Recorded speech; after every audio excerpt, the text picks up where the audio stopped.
Assalamualaikum warahmatullahi wabarakatuh. Yang terhormat Ibu Nelwida SPT MP selaku dosen pengampun biologi perikanan dan teman-teman yang kami cintai. Di sini kami dari kelompok 3 ingin menyampaikan mengenai materi ruaya ikan. Pertama-tama, saya akan memperkenalkan anggota kelompok saya, yaitu 1. Ade Kairunisa dengan NIM E1E021003. Yang kedua, Wiji Sulastri Warningsi dengan NIM E1E021014. Yang ketiga, saya sendiri, yaitu Nurcaya Simanjunta dengan NIM E1E021014. Yang keempat, Firnanda Adi Nugroho dengan NIM E1E021040. Yang kelima, Iraine Valensi Putri dengan NIM E1E021044. Yang keenam, Ina Nadia dengan NIM E1E021062. Yang ketujuh, Aldi Purnomo dengan NIM E1E021070. Yang kedelapan, Yopi Audi Nurus Dianto dengan NIM E1E021088. Yang kesembilan, Ilham Akbari dengan NIM E1E021091. Yang ke-10, Jordan Saputra Pratama dengan NIM E1E021097. Baiklah, kami akan memaparkan materi kami. Ruaya merupakan suatu mata rantai daur hidup bagi ikan untuk menentukan habitat dengan kondisi yang sesuai bagi keberlangsungan suatu tahapan kehidupan ikan. Studi mengenai ruaya ikan menurut Kausing 1968 merupakan hal yang fundamental untuk dunia perikanan, karena dengan mengetahui lingkaran ruaya ikan akan diketahui daerah di mana stok atau subpopulasi itu hidup. Menurut Cimit 1960 dalam Evandi 1997, tidak semua ikan melakukan ruaya. Ada ikan bukan peruaya, yaitu ikan yang tidak pernah meninggalkan habitatnya. Ikan peruaya pada waktu tertentu meninggalkan habitatnya untuk melakukan aktivitas tertentu, sehingga ada beberapa spesies ikan mempunyai daerah ruaya yang berbeda, baik dari segi musim maupun pada tahapan perkembangan hidup. Macam-macam ruaya. A.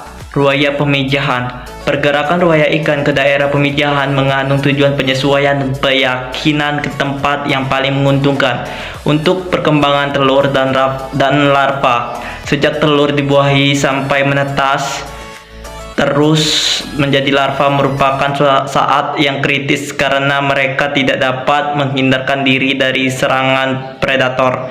Jadi ruaya pemijahan mengandung pengaruh yang langsung berhubungan dengan rekrutmen dan mortalitas. Ruaya pemijahan ikan katadrom pergerakannya searah dengan arus pada waktu ia berada di sungai, tetapi apabila sudah sampai ke laut, pergerakan aktif untuk mencapai daerah pemijahan. Contoh ikan yang melakukan ruaya pemijahan yaitu ikan sidat yang terdapat di Eropa atau Amerika Serikat. Ikan sidat pada biasanya memulai mengadakan ruaya pada bulan Desember, berumur 9 sampai 12 tahun. Ikan-ikan sidat yang hidup dalam kolam atau perairan tertutup lainnya ini akan keluar mencari sungai-sungai yang menuju ke laut. Perjalanan di sungai umumnya dilaksanakan pada waktu malam hari, karena itu tingkah lakunya belum banyak diketahui. B. Ruaya ke daerah pembesaran dan mencari makanan. Ruaya ke daerah pembesaran dan mencari makanan dilakukan oleh anak ikan atau oleh ikan dewasa secara vertikal atau horizontal. Ruaya ini mempunyai pengaruh terhadap pertumbuhan atau survival ikan itu.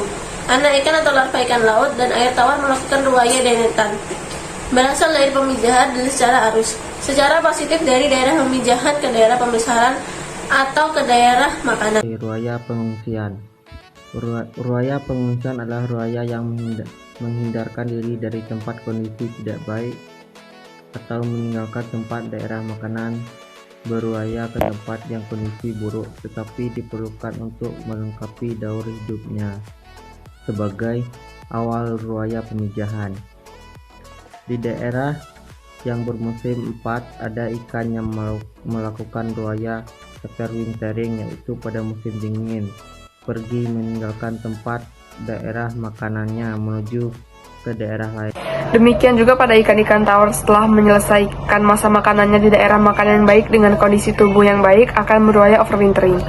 Jika sekiranya ikan itu belum siap karena kondisinya kurang baik atau gonadnya belum berkembang, mereka akan tetap di daerah makanan yang tidak melakukan ruaya overwintering.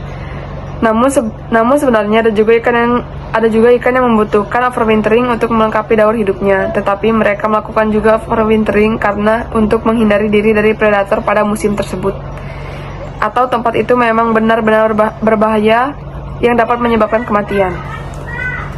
Berikutnya ada faktor-faktor yang mempengaruhi ruaya ikan. Ikan mengadakan ruaya pemijahan, ruaya ke daerah makanan, dan pembesaran dan ruaya pengungsian tidak terlepas dari beberapa faktor yang mempengaruhinya. Faktor-faktor tersebut dapat digolongkan menjadi dua faktor, yaitu faktor luar dan faktor dalam. Faktor luar adalah faktor lingkungan yang secara langsung atau tidak langsung memegang peranan di dalam aktivitas ruaya. Ikan antara lain suhu, intensitas cahaya matahari, air hujan, penambahan limbah. Faktor dalam ialah faktor yang terdapat dalam tubuh, misalnya sekresi kelenjar hormon, adanya osmoregulasi, dan lain-lainnya yang berhubungan dengan faktor luar tadi. Faktor-faktor tersebut dapat digolongkan: A. Faktor eksternal. 1. Bimbingan ikan yang lebih dewasa. Ikan mampu melakukan migrasi untuk kembali ke daerah asal karena adanya bimbingan dari ikan yang lebih tua. Contohnya, migrasi ikan bering Norwegia atau ikan COD laut Brewitz. Ikan lebih tua cenderung tiba di tujuan lebih dahulu daripada ikan muda. 2. Bau perairan. Contohnya, ikan salmon mampu mengenali bau morobolin. Jika suatu sungai diberi larutan tersebut, maka ikan salmon akan masuk ke cabang sungai tadi. Hal itu menunjukkan bahwa ikan menggunakan indera penciuman untuk bermigrasi ke daerah asalnya. 3. Suhu. Suhu akan mempengaruhi metabolisme, aktivitas gerakan tubuh, dan berfungsi sebagai simulasi saraf. Selanjutnya, yang keempat ada salinitas. Perubahan salinitas akan merangsang ikan untuk melakukan migrasi ke tempat yang memiliki salinitas yang sesuai dengan tekanan osmotik tubuhnya. Yang kelima, arus pasang surut. Arus akan mempengaruhi migrasi ikan. Pasang surut di perairan menyebabkan terjadinya arus di perairan yang disebut arus pasang dan arus surut. Yang keenam, intensitas cahaya. Perubahan intensitas cahaya sangat mempengaruhi pola penyebaran ikan. Tetapi, respon ikan terhadap perubahan intensitas cahaya dipengaruhi oleh jenis ikan, suhu, dan tingkat kekeruhan perairan. Yang ketujuh, yaitu musim. Ikan pelagis dan ikan demersal mengalami migrasi musiman horizontal. Mereka biasanya menuju ke perairan lebih dangkal atau dekat permukaan selama musim panas, dan menuju perairan lebih dalam pada musim dingin. Selanjutnya yaitu yang kedelapan, yaitu matahari. Ikan-ikan pelagis yang bergerak pada lapisan permukaan yang jernih kemungkinan besar menggunakan matahari sebagai kompa mereka. Tetapi, hal ini mungkin tidak berlaku bagi ikan-ikan laut yang melakukan migrasi akibat musim. Yang kesembilan, yaitu pencemaran air limbah. Pencemaran air limbah akan mempengaruhi migrasi ikan. Penambahan kualitas air limbah dapat menyebabkan perubahan pola migrasi ikan ke bagian hulu sungai. B. Faktor internal. 1. Kematangan gonad. Kematangan gonad diduga merupakan salah satu pendorong bagi ikan untuk melakukan migrasi. Meskipun bisa terjadi, ikan-ikan tersebut melakukan migrasi sebagai proses untuk melakukan pematangan gonad. 2. Kelenjar-kelenjar internal. Contohnya pada ikan kod yang migrasi di lautan Ben, dikontrol oleh kelenjar tiroid yang berada di kerongkongan. Kelenjar tersebut aktif pada bulan September yang merupakan waktu pemijahan ikan kod. 3. Insting ikan mampu menemukan kembali daerah asal mereka, meskipun sebelumnya ikan tersebut menetas dan tumbuh di daerah yang sangat jauh dari tempat asalnya dan belum pernah melewati daerah tersebut. Kemampuan ini diduga berasal dari faktor insting. 4. Aktivitas renang. Aktivitas renang ikan meningkat pada malam hari. Kebanyakan ikan bertulang rawan dan ikan bertulang keras lebih aktif berenang pada malam hari daripada siang hari. Baiklah, materi selanjutnya adalah istilah yang berkaitan dengan ruaya. Yang pertama, amfibiotik adalah ikan yang beruaya dari air laut ke air tawar dan sebaliknya. Yang kedua, holobiotik adalah ikan yang melakukan ruaya selama hidupnya tinggal di air tawar. Yang ketiga, diadrom adalah ikan yang melakukan ruaya untuk berpijah. Yang keempat, amfidrom adalah ikan yang beruaya dari mencari makanan. Yang kelima adalah potamodrom adalah ikan yang hidup dan beruaya di perairan tawar saja termasuk sungai dan danau. Yang keenam, oceanodrom adalah ikan yang hidup beruaya di air laut.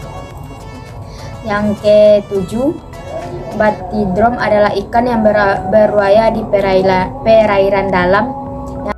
Breakdom adalah ikan yang beruaya di perairan dangkal. Katadrom adalah ikan yang beruaya dari air tawar ke air laut hanya untuk berpijah. Anadrom adalah ikan yang beruaya dari air laut ke air tawar untuk berpijah. Sekian dari materi kami. Terima kasih.